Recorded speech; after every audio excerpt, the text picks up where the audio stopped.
Since nakapag-construct na po tayo ng frequency distribution ng ating pong given data, ang next po natin is to identify their class positions. So, sa bawat isang class, meron pong students na nakakuha kung ilan po sila in that particular class. Tingnan po natin yung una po nating class. We have from 30 to 39 scores. Ay, ibig sabihin nun, there are some students na nakakuha ng score na nagmula sa 30 to 39. At ilan po sila? Tatlo. At ang kanilang scores is 30, 36, and 38. Since ang kanilang pwesto is from first position, second, and third. And therefore, yung first class natin, yung nasa baba, ang kanilang pwesto is nasa first, second, hanggang third class. Ang next class natin ay ang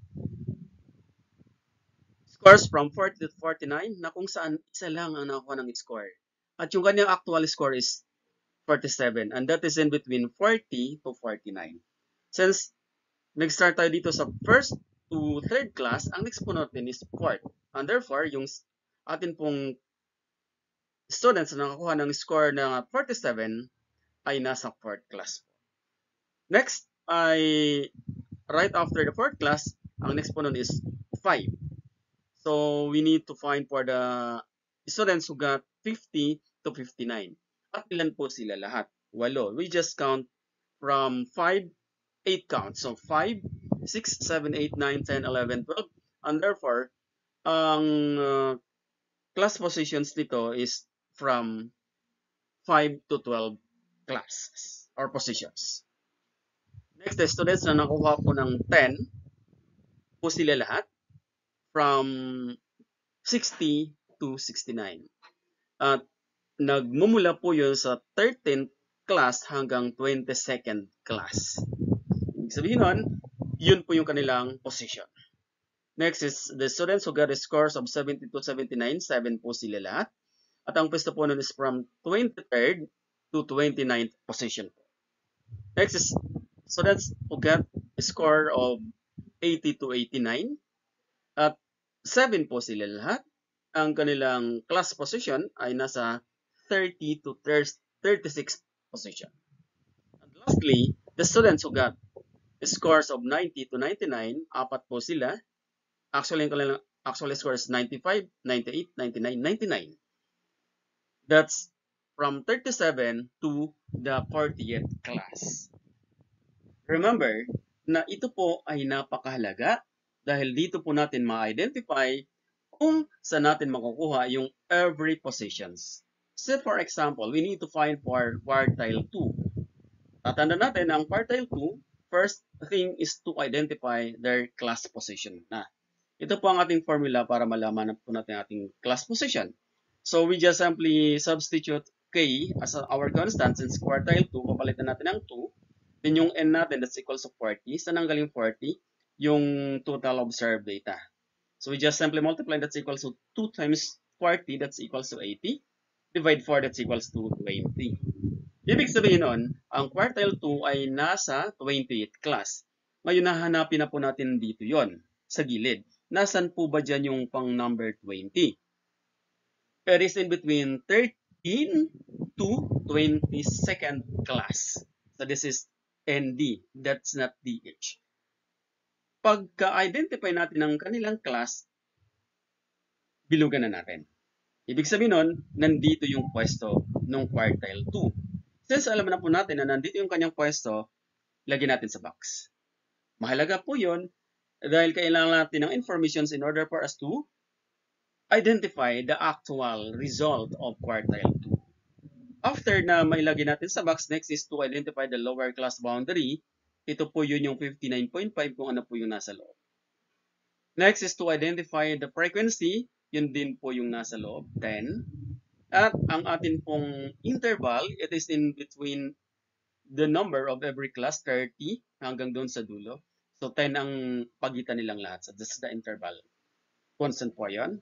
Doon po sa given observable. Next po is to identify the cumulative frequency less than. Tatandaan, sa cumulative frequency less than, ang gagamitin po natin yung nasa labas. That's below less than. that's 12. Kung greater than, that's 29. So since less than ang ginamit natin, that's 12.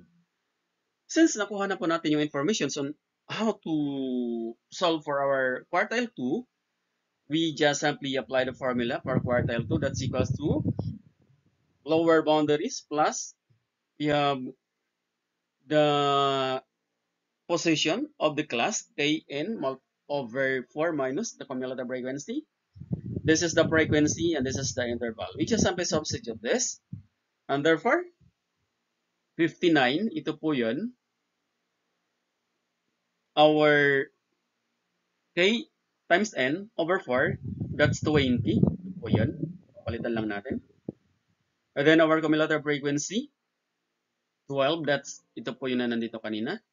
Ating pong class interval is 10. Then ang ating pong frequency is 10. So, nandito po sila lahat. Kung saan dito ko rin po yun kinuha. And to solve for that, we just simply simplify. So subtract first 20 minus 12, that's equals to 8.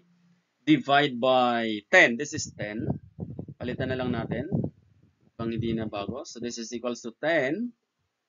Then divide first before we multiply. 0.8 times 10, that's equals to 8 plus 59.5.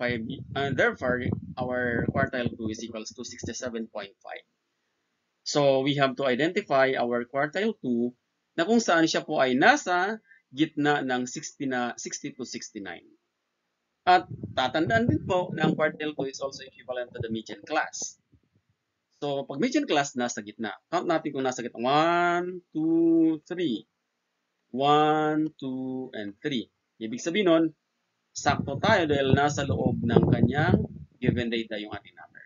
And therefore, if we try to interpret this, the result is 67% of the students or half of the students ay nakakuha po ng scores ng 67.5 and below. Ang nasa taas po nun is, of course, the other part. At this time, isosolve naman po natin yung diesel 3. Since natapos natin gawin yan kanina about the positions of the class, dito na lamang po tayo. So to solve for the positions of diesel 3, substitute muna natin yung kanyang position. And that is equals to 3 times 40. Bakit 3? Dahil diesel 3 ang hinanap natin. 40 is our constant number. That's equivalent to the number of scores over 10. Pag 10 po, that's decile. Pag 4, quartile. So just multiply 120 over 10, that's equals to 12. Ibig sabihin nun, ang atin pong decile 3, ang kanyang class ay nasa pagitan ng 5 to 12. Once na ma-identify po natin yan, we have to encircle or we just simply mark this position. Then, lagay natin sa box. Anyway, kahit hindi naman natin ilagay sa box, okay lang po. What is important, alam natin na dito po manggagaling yung lahat ng informations. Then, let's also find for the lower boundaries. That's equals to 49.5. The same as that we have done before. Then, yung frequency, yung 8. Atin pong interval is 10. Dito po yon. Then, our cumulative frequency less than, that's equals to 4. Yung nasa baba ng atin pong less than, that's equals to 4. Then after na makuha po natin yung information, since natapos na po natin yung positions, our task now is to identify the exact value of decile number 3 or decile 3. So to solve for that, same formula, ang nabago lang po dyan yung 10. Kanina 4 ang ginamit natin. The same, we just simply substitute these informations. That's equal to 12. We have 49.5. Then we have 12 yung position. That's 12. For our frequency, our interval is equals to 10. Nasaan yung interval na yan? And our frequency is 8. Saan galing yung 8? So, galing din po yan dito.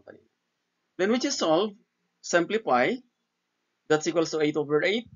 Multiply times 10. So, our final answer is equals to 59.5. Ibig sabihin nun, nandito pa rin po yon sa loob. Although, nasa pagitan, halos boundary na po yun. Pero at least, andyan pa rin po siya sa loob. And therefore, ang ating pong decile 3 is equals to 59.5. Ibig sabihin nun, 59.5, yun po yung ating pong boundaries on how the students got the scores below meron pong students na nakakuha ng scores below 59.5 pababa. Of course, kaya nga below. Then the rest ay nakakuha ng mas mataas na score sa 59.5. So, identify din po natin yung class size natin or decile tree kung saan nakapwesto. Lagay na rin po natin yan. And that's the way how we find for decile tree. Now, our next is to identify for the percentile 75. The same positions tayo dito. Kung mapapansin ninyo, naka-identify na po sila lahat. We follow the procedures that we have from quartile and decile. So we just simply substitute yung 75 dun sa K. Then this is 4, that is 10, 100 rather. So ito po is 100. 100 po yun. And thus we have now to simplify, multiply 3,000 over 100 is equals to 30. Once na nakuha na po natin 30, nasa pagitan po ng 30 to 36. Nakalagay na po sa box, then yung informations ay nandito na rin po lahat. Ano po yung informations na yon? Yun po yung kanyang lower boundaries. We have the frequency, that's 7. We have the interval, 1, and our cumulative frequency is 29. Right after na ma-identify po natin sila, we just simply substitute your problem. And simplify, that's equals to 29, 30 minus 29, that's equals to 1 over 7. That's equals to 1 over 7 is 0.14. Multiplied by 10, that's equals to 1.4. Add by 79.5 plus 1.4, that's equals to 80.9. And thus, ang ating magiging percentile 75 ay nasa pagitan ng 80 to 89. At tama din po yun kasi nasa loob po. Ibig sabihin nun, there are students na nakakuha ng scores na ilan po sila? 7 students who got the scores is higher than the scores mula sa kanyang given province. Good luck. Have a nice day.